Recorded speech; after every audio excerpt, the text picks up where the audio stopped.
Israeli officials are openly saying they plan to resume attacks on Gaza. Israel's top officials are openly declaring that they intend to terminate the Gaza ceasefire after they get their hostages back.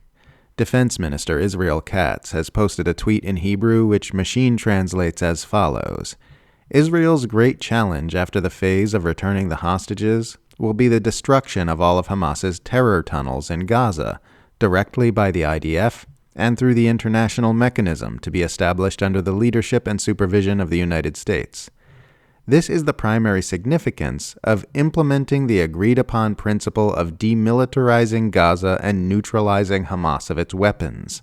I have instructed the IDF to prepare for carrying out the mission." End quote.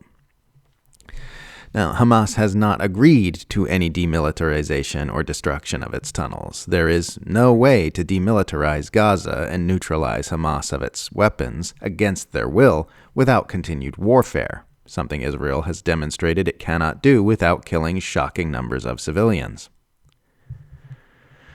Katz's comments echo the public statements of Prime Minister Netanyahu, who said in a televised speech on Friday that Hamas will be disarmed and Gaza will be demilitarized, and that if Hamas doesn't disarm voluntarily, then, quote, "it will be achieved the hard way."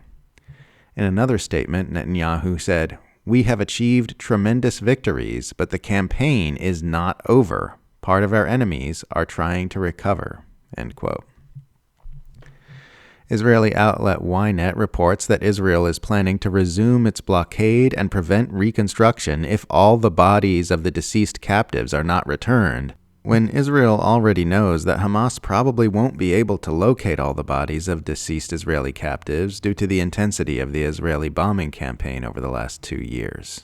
Ynet reports, quote, "If Hamas does not cooperate with the return process and Israel suspects that it is deliberately hiding the bodies in order to preserve them as a bargaining chip, it is expected to impose a series of sanctions on it, including preventing the reconstruction of the Strip, the entry of caravans, the opening of bakeries, and the entry of civilian equipment." End quote. In a recent article titled "Israel Assesses Hamas May Not Be Able to Return All Remaining Dead Hostages," CNN reports that sources say the Israeli government is aware that Hamas may not know the location of or is unable to retrieve the remains of some of the 28 remaining deceased hostages. As noted by Shael Ben Ephraim, these two pieces of information would seem to indicate that Israel is planning to use the unreturned bodies as a pretext to break the ceasefire. It is perhaps somewhat noteworthy that Israel's open preparations to resume the onslaught in Gaza directly contradict the statements of the President of the United States. Asked by the press about Netanyahu's refusal to say the war in Gaza is over, Trump forcefully stated, "The war is over. The war is over, okay? You understand that?" Trump suggested, without saying outright, that he has received verbal guarantees from Israel that the violence will not resume. So here we have Israeli officials openly and explicitly saying that the attacks on Gaza have not ended, and the U.S. president saying that they have.